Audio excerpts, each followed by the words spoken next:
Leader Schumer. And I'll be short.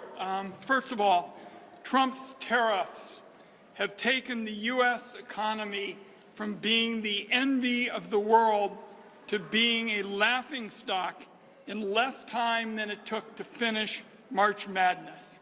I mean, basically, you just turn around and we are trying to basically dig out from under these incredible experiences so many Americans are having with their 401ks and trying to pay for essentials.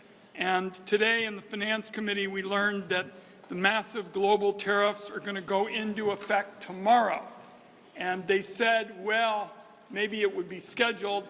And finally, we got them to admit, essentially right after midnight, these are going into effect, and they are going to hit millions of Americans with what amounts to an economic fireball in terms of its power to them. And apropos of what the leader just said, it seems to me now the Trump administration is squeezing folks who work for a living, senior citizens and others. They're being squeezed from both sides. The tariffs are hitting them right now. They're going to get worse tomorrow. And what we tried to do last Friday night is say, for example, that we were going to protect Medicaid for our seniors.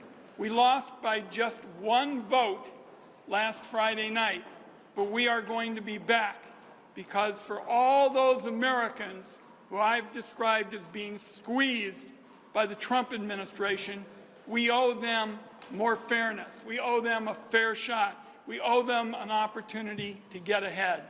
So I'm pleased to be able to work with our caucus in two essential areas that go to the Finance Committee. One of them is tariffs, the other is Medicaid.